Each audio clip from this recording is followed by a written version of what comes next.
Olá, boa noite. Yoshi, Evelyn, Aline, Instavulso, Leandro, boa noite. Estão me ouvindo bem? Um abraço para Minas, tenho família em Minas, na verdade a família da minha mulher é de Minas, estou sempre aí. Thaís, boa noite. O Gustavo, ilustre presença do Gustavo, e aí, administrador da Schopenhauer. Davi, meu amigo, administrador da página Filosofia Cética, me convidou para administrar junto com ele. Ó, o Instavulso é de Minas também, a Evelyn é de Minas também, bastante gente de Minas. Tamires, lutador de Jiu-Jitsu. Pessoal, por favor, me digam se vocês estão ouvindo bem.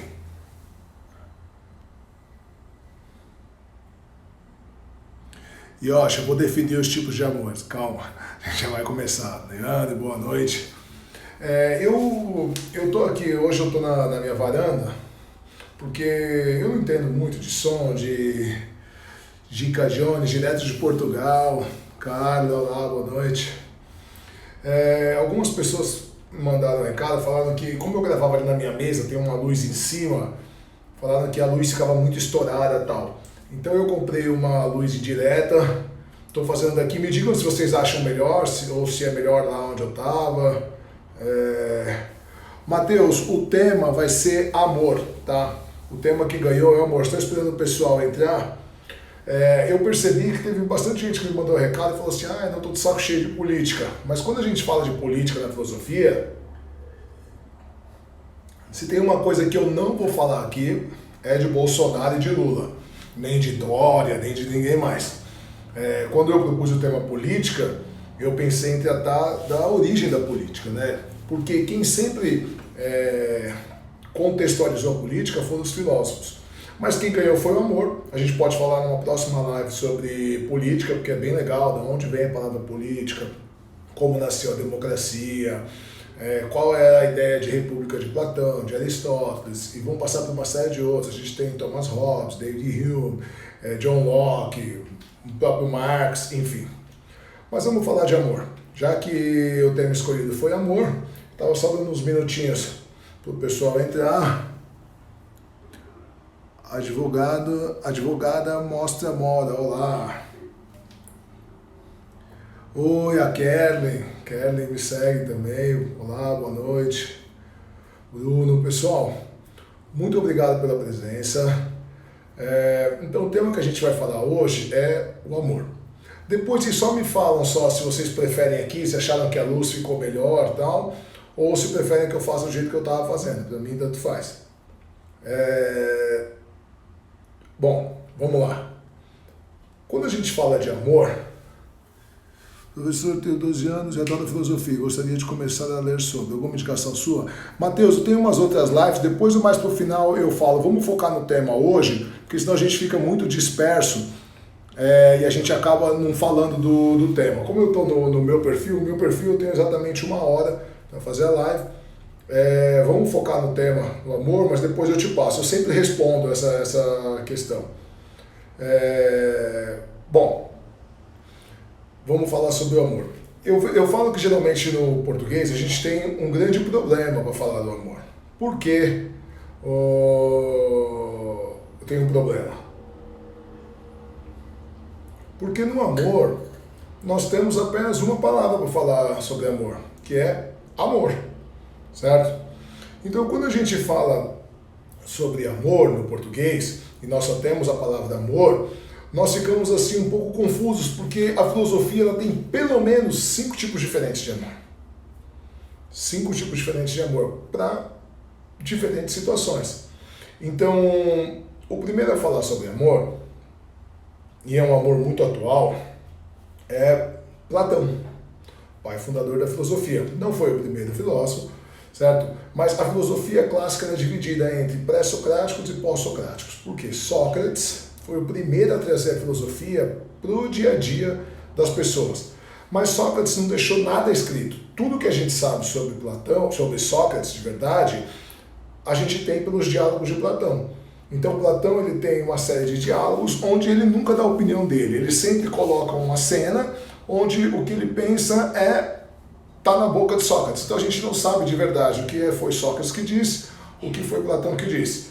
Mas para Platão, amor era eros. E o que é eros? Eros é desejo. Então, e o que é desejo? Desejo é o que me falta. Ninguém tem desejo pelo que já tem. Eu costumo dizer assim, quem ama o emprego mais que tudo? O desempregado. Quem sonha com emprego, quem, nossa, fantasia com emprego, porque quando tiver emprego, quem ama o emprego mais que tudo é o desempregado. A hora que ele arruma o emprego, ele começa a falar happy hour, putz, é final de semana prolongado, é feriado, férias. Então, assim, quem mais ama é quem não tem. Então, dessa maneira, a nossa sociedade hoje, ela é construída em cima do amor eros, que é um amor desejante, o amor de Platão. Então, o que acontece? Eros, ele é pela falta. Então, para Platão, nós só amamos o que não temos. Então, você consegue um emprego e aí você quer um cargo maior. Você consegue um carro, você não tem carro. Você não tem carro, eu queria tanto um carro, aí você compra um carrinho mais antigo, aí você fica super feliz. Daqui a pouco, você está falando, pô, essa bosta desse carro, eu quero um carro mais novo. Eu sou, como já falei outras vezes, eu sou aluno do professor Cláudio Barros Filho e ele tem um toda vez que ele dá essa aula, ele fala uma coisa bem engraçada, que ele fala assim, amor pela cunhada, né? Então você quer muito a mulher, quando você não quer mais, você quer a cunhada, você quer a vizinha. Então, para Platão, eros é um amor desejante. E é um amor muito atual hoje. Por que é um amor atual? Porque hoje toda a sociedade de consumo, toda a propaganda, todo o marketing, ele é baseado em eros. Então os mais novos aqui não vão lembrar disso, porque hoje é proibido pela lei. Mas antigamente, anos 80, anos 90, tinham propagandas, principalmente para criança, que era assim, na escola, então um grupinho de alunos tinha um brinquedo e uma criança não tinha. E aí um chegava para ele e falava assim, eu tenho, você não tem. E aí a criança se sentia deslocada, né? Então hoje é proibido isso, é proibido para propaganda infantil. Por quê? Porque é exatamente isso o eros, né? Eu quero o que eu não tenho, eu quero o que eu não tenho. Quem tem filho pequeno, quem tem irmão pequeno sabe, a criança quer um brinquedo, sonha, pede, pai, eu quero de aniversário, pai, eu quero. E aí depois que você dá o brinquedo, 2 dias ele está jogado no canto, jaz perdido num baú de brinquedos velhos, de amores assassinados pela presença. Por quê? Porque o desejo foi embora, né? Então você nunca vai ver uma propaganda assim, vou dar um exemplo, tá? Pode ser qualquer um. Carro, um exemplo, tá? Honda Civic 2021. O carro é sensacional, o carro é isso, o carro é aquilo. Mas se você tem o 2018, é a mesma coisa ainda, só mudou as luzinhas no painel. Você nunca vai ouvir isso. Você nunca vai ouvir o iPhone 12, iPhone 15, mas se você tem o 8, o 9, você faz ligação, você tira foto, você faz as mesmas coisas, você nunca vai ouvir isso. Por quê? Porque isso não vende. Então toda a sociedade de consumo hoje, ela é baseada no amor eros de Platão. Calma, Gustavo, a gente já vai chegar em Schopenhauer. Schopenhauer é mais no final. Bom, depois de Platão, quem vem? Logo na sequência, o seu discípulo mais ilustre, que foi Aristóteles. Então, se para Platão o amor era eros, e eros é desejo, ou seja, se a gente só ama o que não tem, para Aristóteles é o contrário.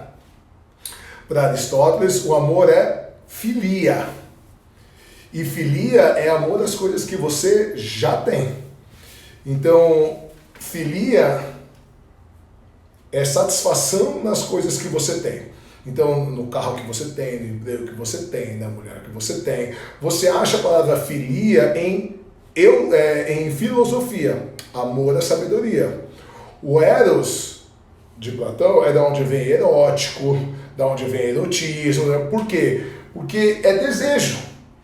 Então, eu vou voltar um pouquinho em Platão, porque eu ia falar uma curiosidade que eu acabei esquecendo. Quem aqui já ouviu falar em amor platônico? Todo mundo já ouviu falar em amor platônico. Por quê? O amor platônico ele tem duas conotações. Então, primeiro, porque é um amor desejante. Então, o amor platônico é eros. Então, é um amor que não se satisfaz nunca. Por quê? Porque quando você consegue, ele deseja outra coisa. Mas tem uma outra vertente. É que Platão ele acreditava em dois mundos. O mundo das ideias, onde tinha um perfeito ideal de tudo que existia no nosso mundo, que era o mundo sensível, que é o mundo imperfeito, o mundo material, o mundo que acaba, o mundo temporal. Então, quando você fala em amor platônico, nós temos duas vertentes. Primeiro, porque é um amor idealizado. Então você imagina assim, o amor de um jovem pela professora, né? Então ele idealiza esse amor, assim, é um amor imaginado, um amor idealizado, que existe no mundo das ideias. E por quê? Porque é um amor desejante. É um amor de desejo, que não vai se concretizar. Por que que ele ama a professora? Porque ele não pode tê-la. Então é um amor de desejo. Então por isso que a gente chama de amor platônico. Por causa dessas duas perspectivas em Platão. Como eu estava falando, o discípulo de Platão é Aristóteles, e Aristóteles ele vai chamar amor de filia. Ele vai chamar o amor de filia. E o que é filia? A gente encontra na palavra filosofia, que é amor da sabedoria. Então, filia é satisfação nas coisas que você tem. Amor nas coisas que você tem, no carro que você tem, no emprego que você tem, enfim, nas coisas que você tem, satisfação nas coisas que você tem. E aí, o que é filia? Filia é alegria. Alegria nas coisas que você tem. E o que é alegria? Se eros era desejo, filia é alegria. E alegria é, quem que dá a melhor definição de alegria, ao meu ver, é Spinoza. E Spinoza diz o seguinte, o filósofo Baruch Spinoza, no século XVII, ele diz assim: alegria é passagem para o estado mais potente do próprio ser. Então o que é isso? Quando eu estou alegre, quando eu estou feliz, eu tenho mais de mim em mim mesmo, mais de Marcos em Marcos. Quando eu estou triste, eu tenho menos de mim em mim mesmo. Então quando eu consigo as coisas que eu quero, então quando você fala em amor filia, quando eu estou com as minhas coisas, eu estou no meu emprego, no meu carro, com a minha família, eu tenho filia, eu tenho mais de mim em mim, eu tenho satisfação nas coisas que eu tenho realização nas coisas que eu tenho. E isso hoje é um amor que não é um amor muito pregado, principalmente pela sociedade de consumo. Por quê? Porque ele te satisfaz. Você já viu pessoa que parece que tem um carro velho, todo mundo fala assim, que você não troca de carro? E fala, adoro esse meu carro, não troco por nada no mundo. É uma pessoa satisfeita, é uma pessoa que tem filia, que ela se satisfaz com as coisas que ela tem, só que isso não gera consumo. Então a sociedade hoje ela é toda baseada em eros. Por quê? Porque ela quer que você troque, ela quer que você se sinta mal de ter uma coisa, de gostar de uma coisa que todo mundo já comprou outra. Quer sempre que você queira. Então filia é extremamente importante, o amor de Aristóteles é extremamente importante para que a gente possa sentir satisfação nas coisas que a gente tenha. Eu vou fazer um apanhado geral, tá pessoal? Vou fazer um apanhado geral. Vou fazer uma ligação e aí a gente começa a fazer as perguntas, tá? Eu começo a responder as perguntas. Porque se eu começo a responder as perguntas, eu saio um pouco do foco. Bom, o que acontece? Um outro amor dos gregos era um amor chamado estergo. E estergo, ele era o mesmo amor usado de pai para filho e de rei para súdito. Mas não é esse amor que a gente imagina hoje de um pai para um filho, de amar fraternalmente. Era um amor de obrigação. Então o pai, ele tem a obrigação de criar o filho, porque é filho dele. Um rei tem a obrigação de cuidar dos seus súditos, porque são súditos dele. Então os três amores dos gregos, eros, filia e estergo, eram amores voltados para o er. Que é ou eu quero, ou eu tenho, ou é minha obrigação, certo? Então, os três amores dos gregos, eros, filia e esterco. Bom, a gente vê pouco o esterco na filosofia porque era um amor de obrigação, você tem que fazer seu papel como pai, você tem que fazer seu papel como rei, e acabou, não é um amor dado a muitas reflexões. O que acontece? Mais ou menos no ano 3, de 3 a 5 a.C., nasce Jesus. Como assim, professor? De 3 a 5 a.C. nasce Jesus? Bom, já se sabe que na cronologia, quando trocaram o calendário, erraram alguns anos. Então a gente tem aí de 3 a 5 anos aí de erro. Então Jesus nasceu de 3 a 5 antes de Jesus. Enfim, só uma curiosidade histórica. Quando Jesus vem, ele apresenta um novo tipo de amor, que é o amor ágape. O amor ágape é um amor baseado na felicidade do ser amado e não no amante. Enquanto os gregos focavam seu amor no amante, o que eu quero, o que eu tenho, minha obrigação, Jesus ele foca no ser amado. Então, prefiro ficar infeliz, mas você ter o que você quer do que eu conseguir o que eu quero. Então, se você parasse e perguntasse para um grego, não, mas e o outro, né? E o próximo? E a outra pessoa? Foda-se. O amor dos gregos era um amor introspectivo, um amor do que eu quero, do que eu tenho. Se outra pessoa estava gostando, nossa. Até porque os gregos, eles defendiam, era uma sociedade escravocrata. Né? Então, para os gregos, você nascia com o seu lugar no cosmos. Então, se você nasceu para ser escravo, se você nasceu para ser amo, sinto muito, amigo. Eu nasci para ser amo e o dono dos escravos ele tinha amplos direitos sobre os escravos, inclusive direitos sexuais. Uma coisa que a gente não fala, né? Porque a história era escrita pelos vencedores, mas era qualquer tipo de direito, todo tipo de direito. Então, o amor dos gregos ele era um amor egoísta, um amor egocêntrico, voltado para as suas necessidades. Quando Jesus vem, ele apresenta o amor ágape, que é um amor interessado no outro. A gente entende muito bem quando a gente fala de filho, né? Não, eu prefiro morrer do que ver meus filhos sofrer. Se tiver que escolher, me mata primeiro. Mas ele não existe só nessa relação. Então, nós vemos todos os dias atos de altruísmo, onde a pessoa põe em risco a sua vida para tentar salvar um outro, e isso é amor ágape. Então, na tragédia de Mariana, teve pessoas que já tinham se salvado, já tinham salvado sua família, pularam na lama novamente para tentar salvar pessoas que não conheciam e acabaram morrendo. Na tragédia da Boate Kiss, lá no sul, também tinha pessoas que já tinham se salvado, já tinham salvado seus amigos, entraram na discoteca novamente para tentar salvar pessoas que não conheciam e acabaram morrendo. Ano passado a gente teve um incêndio aqui no centro de São Paulo, sul de São Paulo, capital. Um rapaz tentou voltar para salvar uma criança que ele não conhecia, não sabia quem era e também acabou falecendo. Então isso é amor ágape. É um amor onde você coloca na frente o interesse do outro. Então o interesse do outro é tão importante que fica na frente do que minha própria vida. Certo? Então esse é o amor ágape. Agora a gente já viu 4 tipos de amor.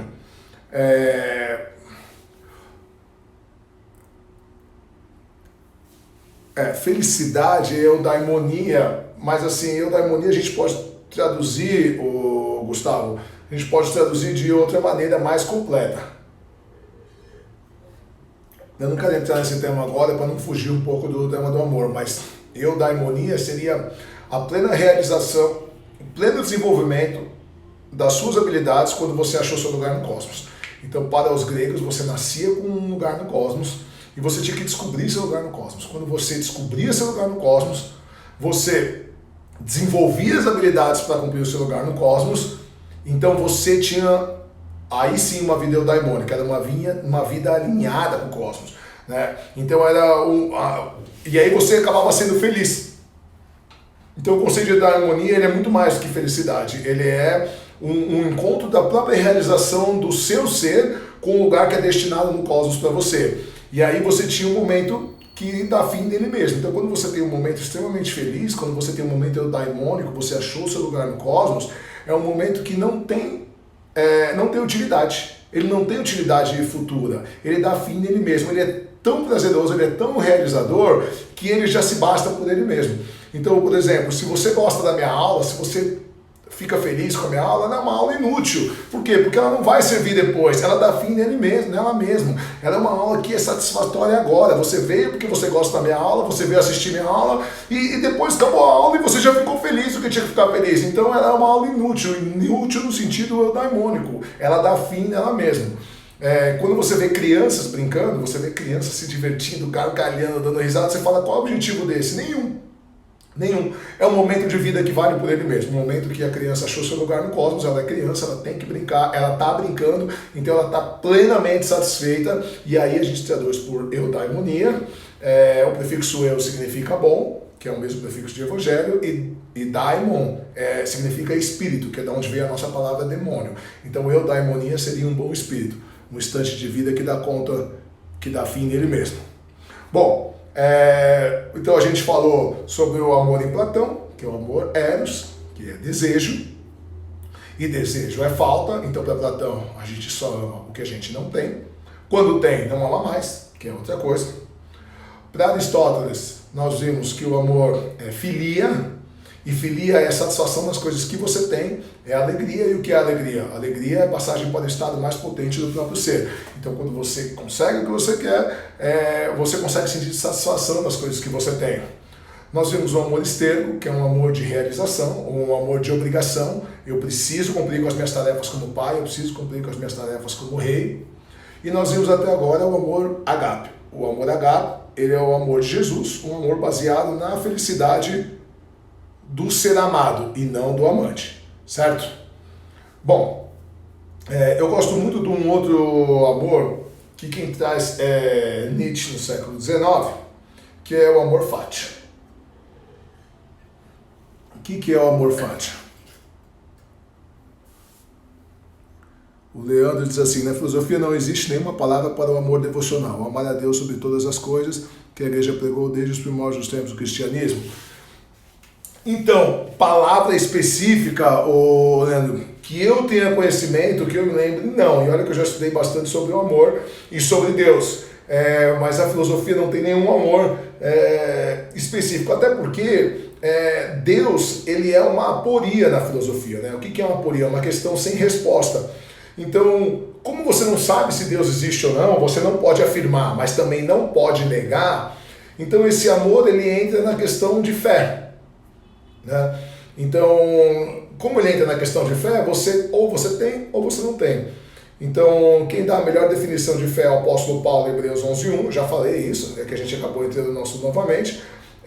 Ele diz que a fé é a expectativa certa de coisas esperadas, porém não observadas. A edição Almeida vai dizer que a fé é a certeza das coisas não vistas. Ou seja, fé é você acreditar em algo sem provas. Não tem outra definição melhor do que essa. Porque se você tem provas, você não precisa de fé, você já tem provas. Então a fé ou você tem ou não tem. Não tem como você fazer uma construção lógica, porque ele não tem provas, não tem evidências. Então a fé ou você tem ou você não tem, ou você acredita ou não acredita. Então quando você tem um amor a Deus incondicional, de acordo com o que a igreja, a própria Bíblia e as religiões pregam desde o princípio dos tempos, antes de você ter esse amor, você precisa acreditar se Deus existe ou não. E aí é uma questão de escolha. Bom, o Gustavo pergunta, todo amor induz o ser para o bem? Mais ou menos. Eu vou falar agora sobre isso. Vou falar sobre Nietzsche. E aí depois a gente volta um pouco para Schopenhauer, Gustavo, que eu sei que você fala sobre Schopenhauer. Embora Nietzsche seja posterior a Schopenhauer, eu gosto de falar um pouco sobre Nietzsche antes para a gente poder entender. Nietzsche, ele tem duas grandes reflexões sobre o amor. Então, primeiro ele diz que o único amor que existe é o amor próprio. Ele diz, você não ama o ser amado, você ama o desejo. Como assim, professor? Nietzsche diz o seguinte, vou dar um exemplo. Você tem sua namorada, certo? E aí você descobre que você está sendo traído. Se você amasse a pessoa, se você amasse de verdade a pessoa, você ia amar mais ela. Como assim, professor? Porque você passou a conhecer ela de verdade. Então, como Freud diz que nós amamos o ideal de pessoa e não amamos a pessoa em si, é mais ou menos a mesma coisa que Nietzsche diz. Ele diz assim, você não ama a pessoa, você ama as boas sensações que essa pessoa te causa. A partir do momento que ela começa a te causar más sensações, você deixa de amar, certo? Então, se você descobriu que foi traído, e aí você vê que na verdade o seu namorado, a sua namorada, ela gosta de sair com um monte de gente, ela é assim, ela não consegue ter um relacionamento monogâmico. Se você amasse ela de verdade, você ia amar mais ela. Por quê? Porque você está conhecendo ela de verdade. Você ama o ser e não ama o ideal. Mas como a gente não ama o ser, a gente ama o desejo, a gente ama as boas sensações que a pessoa causa em nós, Nietzsche vai dizer que não existe nenhum tipo de amor que não seja o amor próprio. Ou seja, você só ama as boas sensações causadas em você. Ah, professor, mas quando eu faço algum ato de doação, quando eu faço uma coisa que ninguém pode fazer por mim, ainda assim, você ama a boa sensação daquilo que te traz. Você se sentiu bem porque você ajudou uma pessoa que não tinha condições, porque você tem valores cristãos, porque você tem valores éticos, e aquilo te traz um bem-estar. Então, na verdade, você não ama a pessoa que você está ajudando. Você ama as boas sensações que te trazem. E aí, para resolver um problema da vida, Nietzsche propõe o amor fati. O que é o amor fati? Fati, do alemão, seria traduzido por amor ao destino, mas Nietzsche ele não acreditava em destino, mas ele acreditava na vida como ela era. Nietzsche ele era bastante estoico, assim. Nietzsche ele gostava muito dos clássicos da filosofia, ele era filólogo, que é especialista em documentos antigos, então ele tinha uma birra contra Platão e Sócrates, porque eles deram a base para o cristianismo, e os estoicos diziam, não ame, porque se amar sofrerá, né? Então, Nietzsche ele dizia, ele propõe o amor fati, que é amor à vida como ela é de verdade. Não quer dizer que você tem que ficar sentado e aceitando tudo que vem, não é isso que Nietzsche quer dizer, tanto que ele propõe o Übermensch. O Übermensch é o além do homem, que seria um homem que não usa muletas metafísicas, que se supera todo dia. Não é isso a ideia de amor fati, não é que você tem que aceitar passivamente tudo que vem. Mas você não pode viver se baseando em ideias que não vão ser cumpridas. Então, para ele, o cristianismo é niilismo, o socialismo é niilismo, o anarquismo é niilismo, qualquer ideologia é niilismo. Por quê? Porque são ideias, são futuros imaginados que não vão se cumprir. Então as pessoas negam a vida real, e niilismo vem de uma palavra em latim que é nihil, quer dizer nada. Então a tradução literal de niilismo seria quem não acredita em nada, nenhuma crença, nenhuma ideologia, nenhuma religião, nenhuma ideologia política, mas Nietzsche usa o contrário. Ele usa isso ao contrário, ele diz, se você acredita em alguma religião, se você é cristão, se você é socialista, se você é liberal, se você é anarquista, se você acredita em qualquer tipo de ideologia, você é nihilista. Por quê? Porque você nega a vida real em prol de um futuro imaginado que não vai acontecer. Então a ideia de Nietzsche sobre amor era essa. Eu vou falar um pouco de Schopenhauer. Schopenhauer ele era bem reconhecido como um filósofo pessimista, né? E para Schopenhauer o amor era como fé, né? Seria a causa última. Então você não precisa ter amor para viver, mas ele dá sentido às coisas que você faz. Mas aí, ele, numa reflexão, ele diz o seguinte, na verdade você não quer amar, você quer estabilidade. E por que você quer estabilidade? Para poder estabelecer uma parceria com alguém, com uma mulher, com um homem e tal. E por que você quer estabelecer uma parceria com alguém? Porque você quer ter uma família, você quer ter filhos e tal. E por que você quer ter filhos? Porque você precisa reproduzir da continuidade da espécie. E para que esses filhos também cresçam, você precisa criar eles e tal. Então, na verdade, Schopenhauer vai dizer que essa finalidade última que dá sentido à nossa vida, na verdade, nada mais é do que o ser humano se curvando às leis biológicas, se curvando à sua necessidade de procriar e de manter a espécie viva. Deixa eu ver as perguntas aqui na caixinha. O amor é narcisista? Se sim, por que vale a pena amar se amamos o desejo de ser amado? E eu acabei de explicar o amor em Nietzsche. Davi, o amor ele vai ser narcisista dependendo da maneira que você encara, né? Se você encarar o amor como Nietzsche, o único amor que existe é o amor próprio, ele é narcisista. Se você encarar o amor como os gregos encaravam, ele é narcisista. Se você encarar o amor como Jesus encarava, ele não é narcisista, ele é voltado para a satisfação do ser amado. O que acontece? Vai ter um outro filósofo bem antigo, da época de Platão, inclusive na China, chamado Confúcio, e Confúcio ele faz uma reflexão bem legal sobre o amor. Ele fala assim, ame o que você faz e não precisará trabalhar nem um dia na sua vida. E isso é bem legal. Por quê? Porque ele transfere essa ideia de amor para a satisfação no seu trabalho, nas suas realizações. Então, quando você tem satisfação no que você faz, quando você tem realização no que você faz, quando você tem desejo pelo que você faz, você consegue se destacar e o trabalho passa voando. Quem vai falar sobre isso é um outro filósofo, mais ou menos 300 a.C., chamado Epicuro. E Epicuro diz que o amor, nós não podemos saber o que é o amor. A única coisa que nós podemos fazer é sentir. E a gente vai sentir com o quê? Com prazer. E é igual ao tempo. Ele dá exatamente a mesma reflexão sobre o tempo. A gente não tem como saber o que é o tempo. A gente só pode senti-lo. E a gente só pode sentir pelo prazer. Como assim pelo prazer? Se você tem prazer no que você está fazendo, o tempo passa rápido e você não percebe. Se você não tem prazer, o tempo se arrasta. E o amor da mesma maneira. Se você tem prazer no que você faz, você está sentindo amor. E se você não tem prazer, você não está sentindo amor. Deixa eu ver outra perguntinha aqui. Deus ama com amor agape e ao mesmo tempo com amor eros, uma vez que ele procura também sua criatura? Francimar, aí a gente primeiro vai ter que definir qual Deus, né? Se nós falarmos dos deuses da mitologia grega, por exemplo, eles não estavam buscando a felicidade dos seres humanos, muito pelo contrário. Os seres humanos foram criados para acabar com o tédio. Quando os deuses do Olimpo, Zeus e seus irmãos ganharam a guerra contra os titãs e aprisionaram os titãs no Tártaro, Zeus ele colocou ordem no universo. Então o universo passou a ser cósmico. Então cosmos significa ordenado. E aí ficou muito chato, porque tudo acontecia do jeito que acontecer, a maré vinha até tal lugar, os animais se produziam até tal, não sei o quê, tudo acontecia como tinha que acontecer e começou a ficar chato. E aí os seres humanos, os animais e os seres humanos foram criados para divertir os deuses.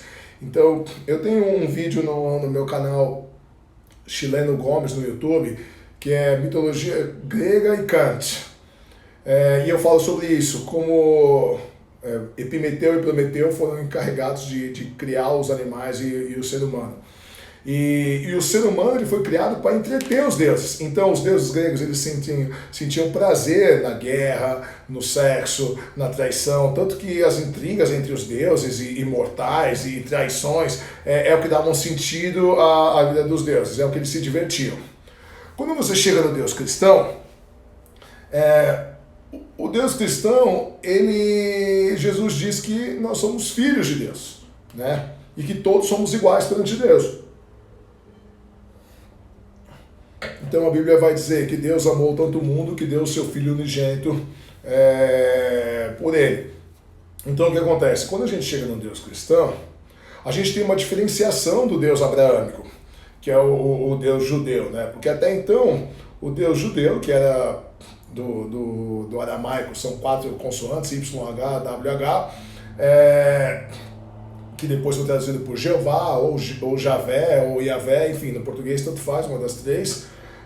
Ele era um Deus guerreiro, ele era um Deus ciumento, ele era um Deus punitivo. Então ou você fazia o que ele queria, ou você morria, era olho por olho, dente por dente. Quando chega Jesus, ele apresenta um outro Deus, ele apresenta um Deus de amor. Então ele diz que Deus é amor.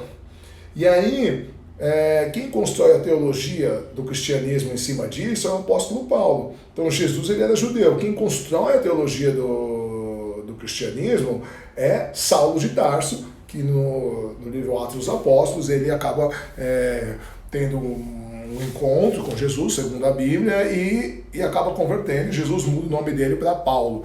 Então, o conhecido apóstolo Paulo, quem constrói toda a teologia na congregação cristã é Paulo. E ele vai dizer que Deus é amor.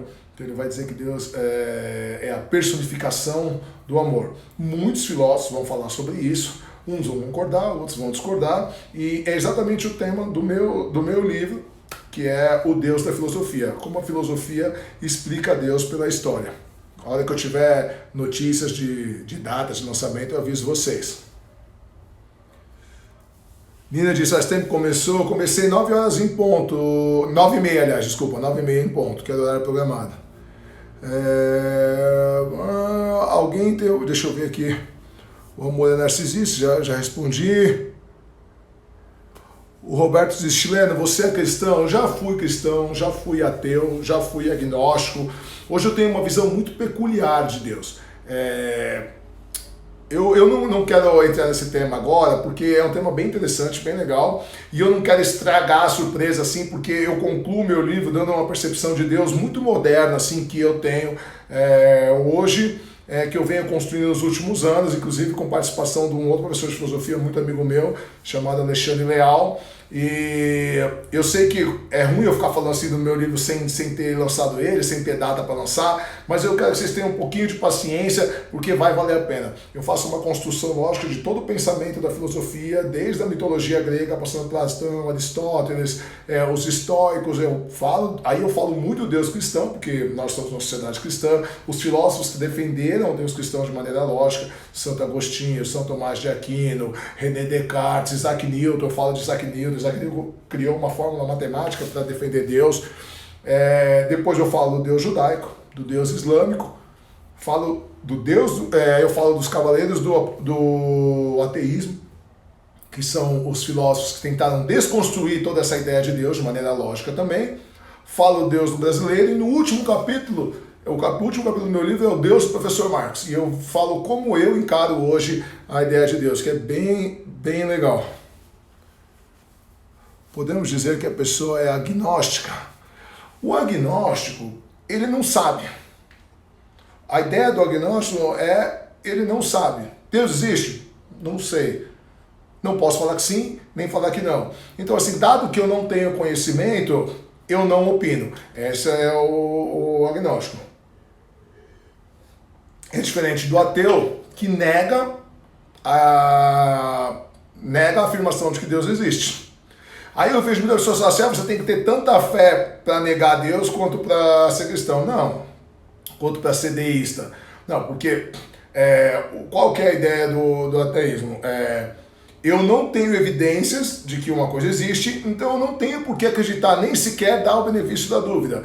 Então, por exemplo, tem um cientista famoso que ele diz assim, tem uma chaleira que fica orbitando o sistema solar, tal, assim, assado. É verdade? O pessoal fala, não, como você sabe? É a mesma ideia de Deus. Então não tem por que você dar o benefício da dúvida, porque você não tem absolutamente nenhuma evidência. Então a ideia muitas pessoas confundem o ateísmo, theo, do grego, significa Deus, e o prefixo a significa negação. Então o ateu é o que nega a existência de Deus. Professor, mas como assim? Quer ver um exemplo para você entender como é bem mais fácil? Se eu falar assim, você acredita em Shiva? Você acredita nos deuses indianos? Você acredita nos deuses egípcios que tinham cabeças de animais? Você vai falar, não, lógico que não. Então assim, na verdade, você é ateu. Você é ateu para com todos os outros deuses. Então a diferença do ateu para um crente é um Deus a mais, o seu, né? Então você nega todos os outros deuses em favorecimento do seu. Em detrimento a todos os outros, você favorece um que você acredita. A diferença do ateu para você é que ele não acredita em absolutamente nenhum dos outros deuses e nem no seu. Por quê? Porque simplesmente ele não vê evidência. Tá? O agnóstico não. O agnóstico ele prefere não opinar devido a não ter certeza se tem ou não. Então ele não quer afirmar nem a favor e nem contra. E o crente, quando eu falo crente, é do que crê, independente da religião, ele age por fé, porque ele tendo provas ou não, ou ele tendo provas que servem só para ele. Não, mas eu sinto Deus, eu já tive... são provas assim que não podem ser repetidas em modelo científico. Então, na verdade, o crente, ele acredita porque ele realmente acredita. Então, porque ele vê evidências e ele quer acreditar nisso. E nenhum dos três está errado, tá? Para falar a verdade, o que vai te fazer bem é o que te deixa confortável. O que não pode acontecer é, tem pessoas, por exemplo, que são ateias porque estão com raiva de Deus, porque perderam um ente querido, ou porque queriam muito uma coisa e não conseguiram. E essa pessoa, na verdade, ela não é ateia, né? Ela está com raivinha da divindade, seja ela qual for. E isso mostra, a raiva dela mostra muito mais a fé que ela tem. Alguém tem mais alguma pergunta? O Vitor gosta de Nietzsche. Nietzsche copiou muito Schopenhauer. O Gustavo, eu não diria que ele copiou, eu diria que ele deu continuação ao trabalho. Nietzsche gostava muito de Schopenhauer.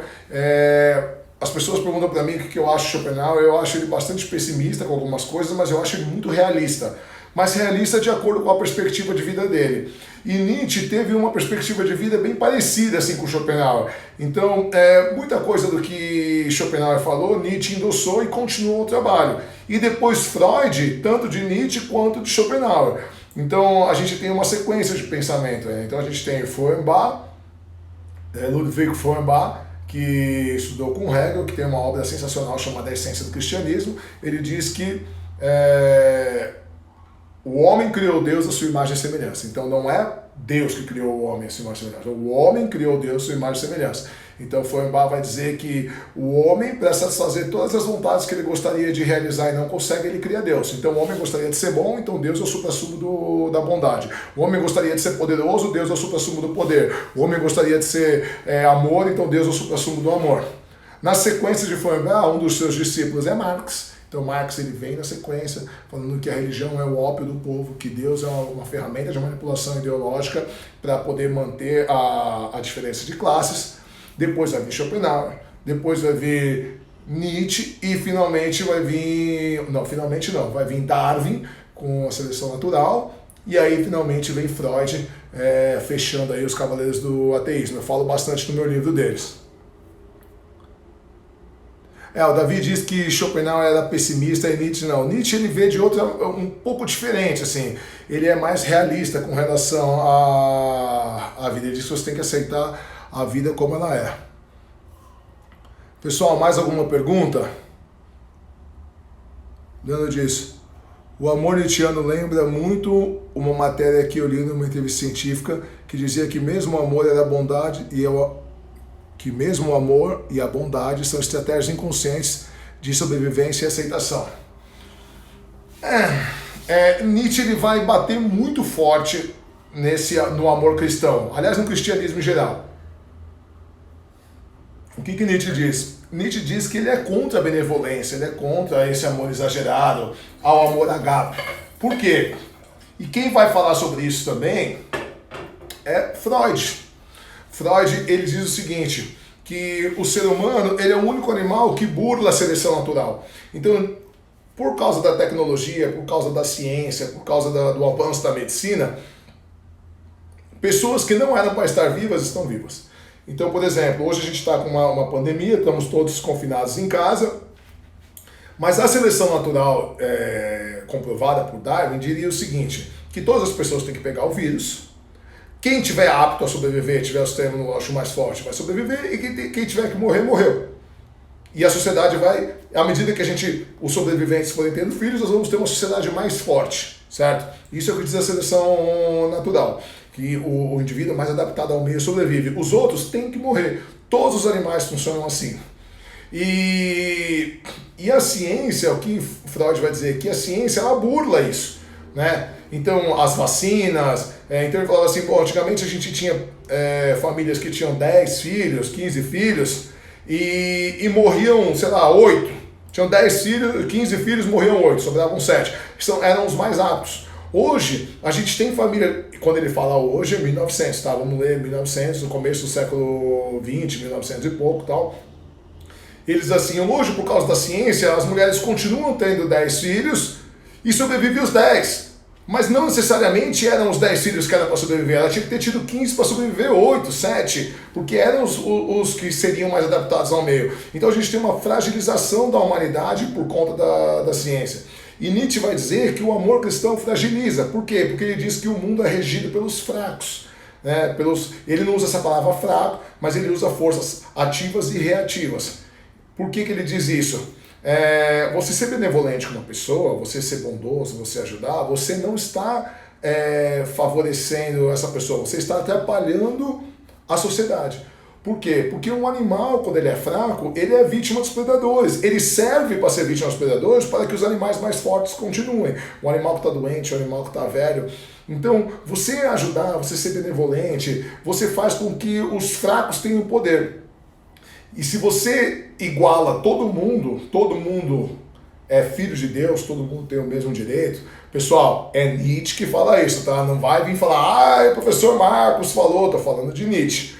Então, Nietzsche diz o seguinte, quando você iguala todo mundo no cristianismo, você tira o mérito de quem é potencialmente melhor fisicamente, intelectualmente, artisticamente. E os gregos, eles diziam que a natureza distribui os dons de maneira desigual. E isso é uma verdade, a gente sabe disso. E não só a natureza, como o próprio sistema social, né? Então, Nietzsche é contra isso, e Schopenhauer também, e o próprio Freud, né? Na verdade, o Freud ele nem é tão contra, mas ele faz uma avaliação sobre isso. Esse está num livro Mal-Estar na Civilização, de Freud. Se eu não me engano, foi publicado em 1921. Poderia repetir? Eu acho que eu vou deixar a live salva e depois eu vou colocar no meu canal no YouTube. Ô Dani, vai devagar para acompanhar o raciocínio. Eu acabo falando rápido, porque senão não dá tempo. Eu tenho 1 hora só, mas eu vou deixar essa live salva por 24 horas e depois eu vou colocar ela no meu canal do YouTube, o Chileno Gomes.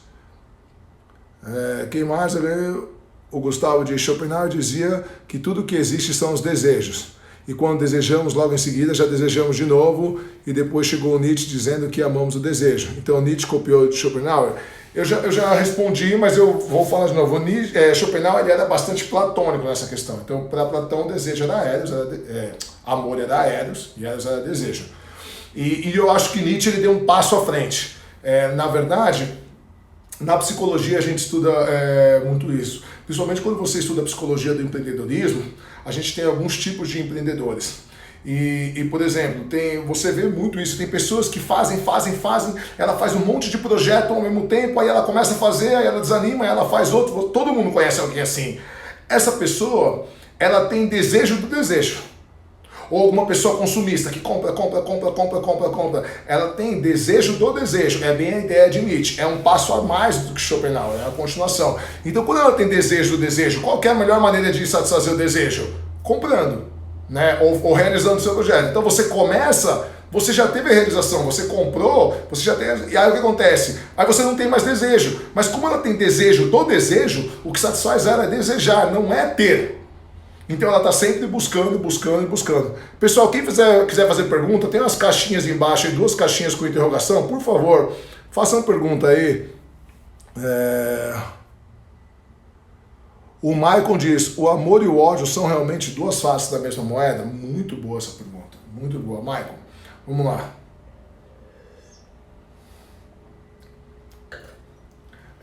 Vai depender muito da maneira que você ama, né? Então se é um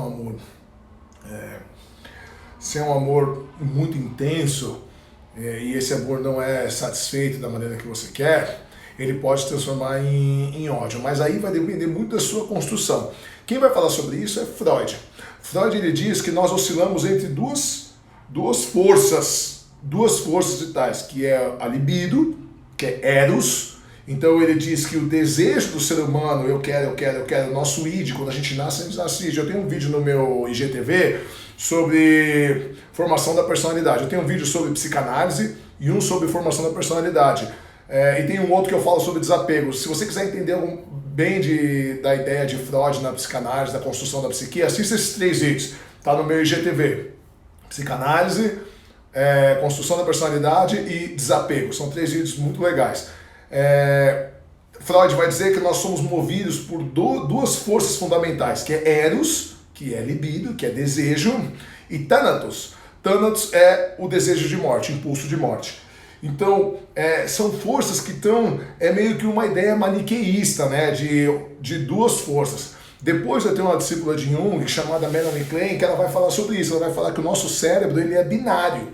E hoje a neurociência comprova isso. Então é muito mais fácil a gente trabalhar com duas opções. Geralmente a gente vai reduzindo. Então é muito difícil hoje, por exemplo, as pessoas entenderem alguns conceitos políticos, porque a política ela é complexa. E as pessoas, e o cérebro trabalha de forma binária, sim ou não, ligado ou desligado. Então, quando você ama muito, ama, e não consegue, acontece alguma coisa, então uma pessoa que é gerida pelo impulso de morte, ela conhece alguém, você conhece gente assim, que mal conhece uma pessoa, uma semana, 2 semanas, já tá, eu amo esse cara, é meu irmão, cara, pô, não sei o que, amo essa mulher, e aí de repente acontece alguma coisa e, nossa, meu desgraçado, esse filho da puta, eu não acredito. Por quê? Porque ele é regido pelo impulso de morte freudiano. Então a gente trabalha de forma binária. Então é meio que um senso comum, mas é bem plausível essa ideia de que o amor e o ódio são o mesmo sentimento, só que em vetores diferentes. O Gustavo pergunta, o amor é algo indispensável para a sociedade? Me diz vocês, o que você acha? Por isso que a filosofia trabalha com vários tipos de amor. Eu acho que todos os tipos de amores são necessários. O eros é importante para que você tenha algum tipo de aspiração. Sem Eros você fica acomodado, você se conforma com tudo que você tem. Então o Eros ele te dá vontade de estudar, ele te dá vontade de conseguir um emprego melhor, de conseguir uma casa melhor, de ser melhor pessoa, de se qualificar. Então o Eros ele te dá isso. O Filia ele te dá uma satisfação das coisas que você tem também, porque senão você fica nessa, tem pessoa que só quer, nunca tá feliz. Então o Filia ele te permite que você tenha satisfação nas conquistas que você tem. O amor estergo, que é um amor de obrigação, ele consegue te focar nas coisas que você tem que fazer, certo? O amor agape não te deixa uma pessoa egoísta, narcisista, por quê? Porque ele faz com que você pense no bem-estar dos outros também.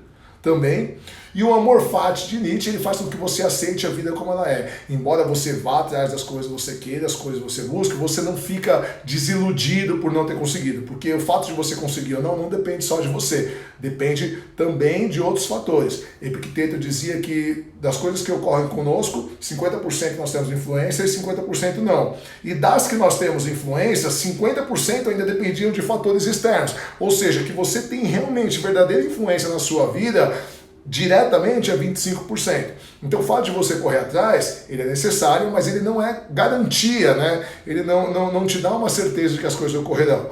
Então todos os tipos de amores são importantes para a nossa vida em sociedade.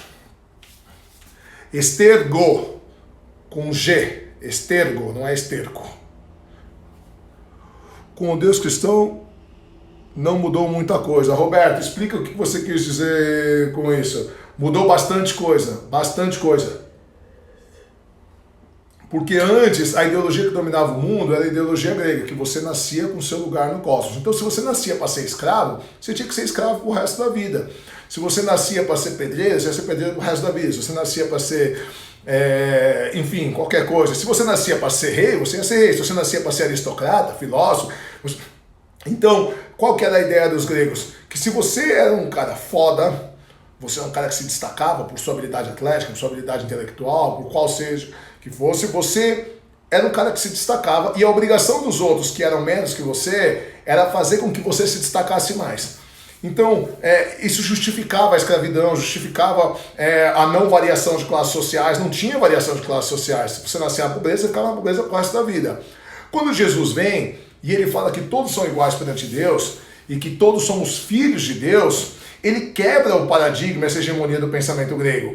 É por isso que o cristianismo se alastrou de tal maneira. Por isso que Nietzsche vai dizer que o cristianismo é platonismo para as massas. Por quê? Porque o cara era escravo, o cara era pobre, o cara estava se fudendo, mas ele falava, beleza, é meu lugar no cosmos, para eu virar parte do cosmos, eu tenho que achar meu lugar no cosmos, eu tenho que ser escravo, eu tenho que ser o melhor escravo possível. Quando eu dou aula, eu até faço um desenho na lousa, eu coloco escravo do mês. Né? Você tinha que ser o melhor escravo possível. Quando vem Jesus e fala que não, que todos são iguais perante Deus, e mais do que isso, que todos somos filhos de Deus, o cara que está se fudendo fala, peraí, por que eu tenho que ser escravo se todos somos iguais perante Deus? Então o Deus cristão foi uma quebra de paradigma na ideologia até então dominante, que era a ideologia grega.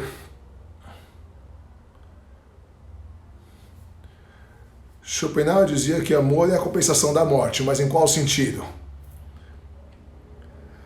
Gustavo, ele dizia que o ser humano sabe que vai morrer e a morte é inevitável. E aí o que ele fazia? Ele amava para dar um sentido à sua vida. Por isso que o amor é compensação da morte. Muito bom que você me lembrou disso daí, que eu ia falar e eu esqueci. Existia a ideia de amor ao próximo antes do cristianismo? Existia, mas era um amor altruísta. Você fazia se você queria. O cristianismo ele trouxe uma obrigação. Então Jesus diz, ama o teu próximo como a ti mesmo. Né? Freud vai dizer que isso é impossível, né? E mesmo que você consiga fazer isso, é desleal com as pessoas que você tem carinho, que te ajudaram. Você amar uma outra pessoa que você nunca viu, ou amar os seus inimigos. Isso diz que do ponto de vista natural, Freud vai dizer que isso é inviável e é impossível.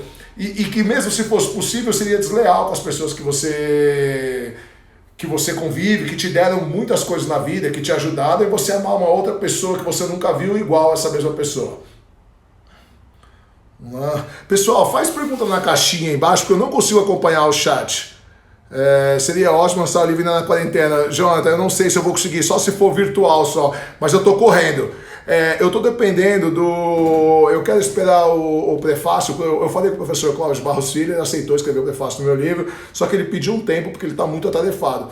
Então eu prefiro esperar assim para lançar meu livro com o prefácio dele, então eu não quero acelerar tanto. Existe alguma definição do amor como instinto natural do ser ou como instinto de sobrevivência? Tem, Leandro, é o que a gente falou em Schopenhauer. Schopenhauer ele acha que o amor ele serve para estimular o relacionamento mais estável, exatamente para você poder procriar. Então, na verdade, o amor nada mais é do que uma subserviência aos instintos naturais, aos instintos de procriação.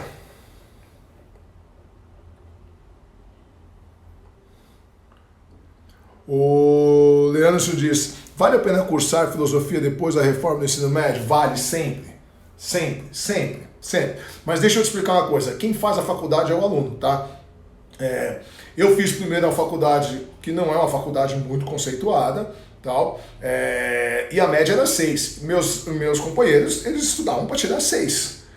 E eu nunca estudei para tirar 6, eu estudava para tirar 10. E quando eu tirava 9, eu ficava pé da vida, porque eu podia ter tirado 10 e eu não tirei 9. E em paralelo à faculdade, eu fiz 4 extensões universitárias, eu fiz 3 anos de curso com o professor Cláudio Barros Filho, então assim, eu sempre estudei muito.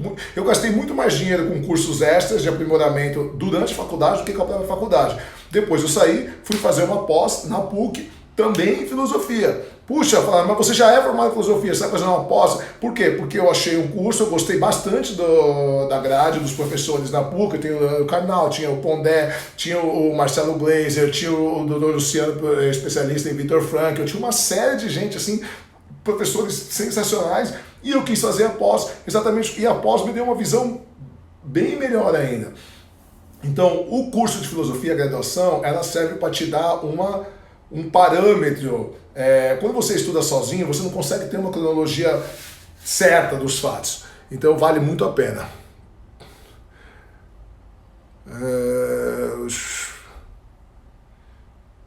Professor, qual é mesmo o nome do seu canal? Eu tenho 2 canais. Eu tenho Traduzindo a Filosofia, que é um curso de filosofia de forma cronológica.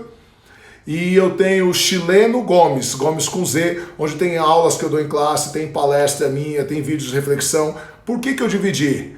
Porque o Traduzindo a Filosofia, a ideia dele é ser um curso de filosofia. Para quem quer ter algum tipo de contato com a filosofia, quer aprender, você vai ter uma construção cronológica.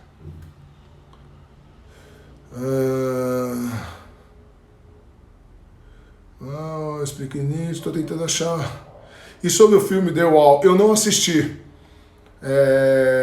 Carol, não assisti o filme The Wall, então não posso dizer. A Dani diz, por que o meu próprio é mais difícil de ser mantida? A filosofia explica isso? Então, por causa dos conceitos cristãos. Tá? Por que o amor próprio é difícil de ser mantido? Porque a gente cresceu numa sociedade judaico-cristã onde nós temos que amar o outro. É feio na nossa sociedade a gente botar a gente em primeiro lugar. E é exatamente o que Nietzsche vai contra. Pessoal, faltam 25 segundos para acabar. Como sempre, não dá para responder todas as perguntas, mas a gente vai fazer uma outra live. Amanhã eu vou estar às 9h30 com uma sexóloga, ela me convidou para bater um papo sobre a ideia da opressão masculina e tal, bem legal o papo de amanhã. E eu vou postando com mais antecedência as minhas lives, tá? Falta 5 segundos para acabar. Um grande beijo para todos, muito obrigado mais uma vez pela presença. Tchau, tchau.